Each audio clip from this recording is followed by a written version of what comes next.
Öyle bir fitneden sakının ki o fitne geldiği zaman sadece sizden özel bir topluluğa isabet etmez. Günah işleyen, yanlış yapan insanlara isabet etmez. Bütün İslam toplumuna isabet edecek ve hepinizi sarsacak olan fitnelerden korkun diyor Allah Azze ve Celle. Sakının.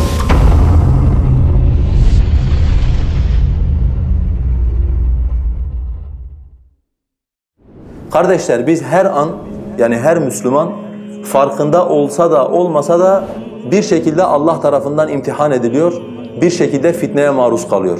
Hatta aleyhissalatu vesselam insanla fitne arasındaki durumu anlatmak için diyor ki İmam Müslim'in rivayet ettiği bir hadiste تُعْرَضُ الْفِتَنُ عَلَى الْقُلُوبِ كَالْحَسِيرِ عُودًا عُودًا İnsan oğluna fitneler insanın kalbine şöyle arz olur.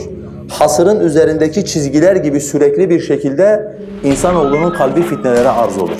Lakin kardeşlerim, bizim kendisine arz olmuş olduğumuz fitneler iki kısımdır. Bir, helak edici olan ve Allah'ın rahmet ettikleri müstesna çoğu insanın kurtulamadığı büyük fitneler vardır. Bir de küçük fitneler vardır. Yani Müslümanın her an düçar olduğu fakat kıldığı namazla, tuttuğu oruçla, verdiği sadakayla Allah'ın fitneye kefaret kılmış olduğu şeyler vardır. Bu ayrımı nereden çıkardım? Yani büyük fitne ve küçük fitne diye İmam Bukhari ile Müslüm'ün Huzeyfe radıyallahu anh'tan rivayet ettiği bir hadisten çıkardık. Huzeyfe radıyallahu anh diyor ki biz bir gün hep beraber Ömer radıyallahu anh'la beraber otururken Ömer radıyallahu anh'ın hilafetinde bize sordu. Dedi ki eyyukum yahfazu hadise Rasulillahi fil fitne? Sizden hanginiz peygamberimizin fitne hakkındaki hadisini ezbere biliyor? Huzeyfe radıyallahu anh diyor ki ben kalktım dedim ki ben fitne konusunu ben iyi bilirim. Niye Huzeyfe radıyallahu anh fitne konusunu iyi biliyor kardeşler? Çünkü Müslim'in başka bir rivayetinde diyor ki كَانَ النَّاسُ يَسْأَلُونَ رَسُولَ اللّٰهِ عَنِ الْخَيْرِ وَكُنْتُ أَسْأَلُهُ عَنِ الشَّرِّ مَخَافَةَ اَنْ يُدْرِكَنِي İnsanlar hep peygambere hayırdan soruyorlardı. En hayırlı amel hangisidir? Ne yaparsak cennete gideriz ey Allah'ın Resulü? Ben ise diyor peygambere her zaman şerri sorardım. Bir gün beni idrak ederse, bir gün bana yetişirse şerrin ne olduğunu bileyim diye şerri sorardım diyor. Huzeyfe ben bilirim diyor. Nedir diyor Ömer? Diyor ki fitnetur raculi fi malihi ve ahlihi ve veledihi tukeffiruha as-salatu ve's-savmu ve's-sadakatu ve'l-emru bil-ma'ruf ve'n-nehyu anil-munker. Kişinin evladında, malında ve nefsinde fitneye düşmesidir. Kıldığı namaz, tuttuğu oruç, verdiği sadaka, yaptığı davet, emri bil maruf, nehy anil münker bu fitneye kefaret olur. Ömer radıyallahu anh dedi ki lestu an haza es'aluk. Sana ben bundan sormadım ki. Bu her Müslümanın bildiği bir şey zaten. Velakinnelleti temucu temavcil bahr. Ben sana denizin dalgaları gibi olan fitnelerden soruyorum.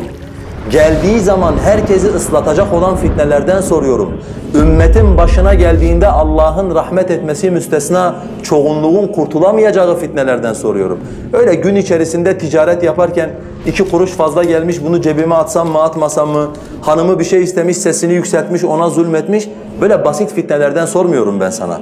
Denizin dalgaları gibi olan fitnelerden soruyorum. Yani Ömer radıyallahu anh Allah Azze ve Celle'nin ayet-i kerimede bahsettiği وَاتَّقُوا فِتْنَةً لَا تُصِيبَنَّ الَّذ۪ينَ ظَلَمُوا مِنْكُمْ خَاصَّةً Öyle bir fitneden sakının ki o fitne geldiği zaman sadece sizden özel bir topluluğa isabet etmez. Günah işleyen, yanlış yapan insanlara isabet etmez. Bütün İslam toplumuna isabet edecek ve hepinizi sarsacak olan fitnelerden korkun diyor Allah Azze ve Celle. Sakının. Ömer radıyallahu anh diyor ki ben sana bu fitnelerden soruyorum diyor. Huzeyfe de diyor ki senin o fitnelerden korkmana gerek yok Ömer. Çünkü o fitneyle senin aranda bir kapı vardır. Ömer radıyallahu anh tekrar soruyor. Peki o kapı kırılacak mı ey Huzeyfe diyor. Evet o kapı kırılacak diyor Huzeyfe. Ömer radıyallahu anh devam ediyor. Vallahi diyor o kapı kırıldıktan sonra bir daha kıyamete kadar hiç kapanmayacak. Kastettikleri şey şu. Peygamber sallallahu aleyhi ve sellem Huzeyfe'ye demiş ki ey Huzeyfe Ömer büyük fitnelerle benim ümmetimin arasında bir kapıdır. Ömer öldüğü gün Allah Azze ve Celle o kapıyı açacak ve kıyamet kadar o büyük fitnelere benim ümmetim maruz kalacak diyor sallallahu aleyhi ve sellem. Fitneden kaçmak mümkün değil. Yani fitne bu ümmetin kaderi ve bu ümmetin başına bir şekilde fitne vaki olacak. Mesela büyük fitnelerden bir tanesi kardeşler ölümlerdir, ölümler.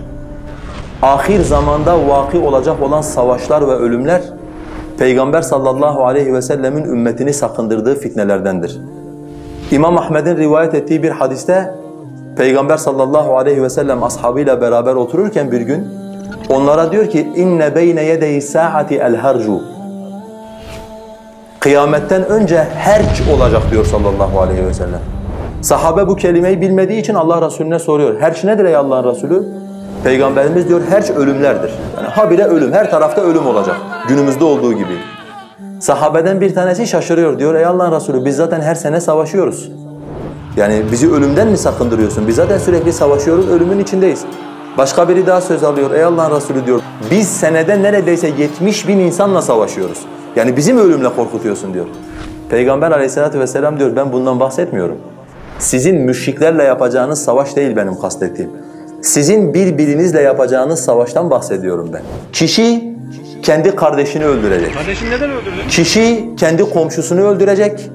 Kişi kendi amcasının oğlunu öldürecek diyor sallallahu aleyhi ve sellem. Şimdi sahabelerden bir tanesi de şaşırıyor tabii. Böyle bir şey çok akıl alacak bir şey değil. وَمَعَنَا عُقُولُنَا يَوْمَئِذٍ ya Resulallah. Peki o gün bizim akıllarımız yerinde olacak mı? Yani niye kardeşimizi öldürüyoruz? Niye amcamızın oğlunu öldürüyoruz? Niye kapı komşumuzu öldürüyoruz?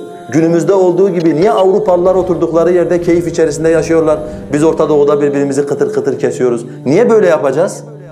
Allah Resulü sallallahu aleyhi ve sellem diyor ki o gün o insanların aklını Allah azze ve celle çekip alacak. Yani o dönemde yaşayan insanların aklını Allah azze ve celle çekip alacak. Geriye akılsız olup da kendilerini bir şey üzerine zanneden lakin hiçbir şey üzerine olmayan insanlar kalacaklar.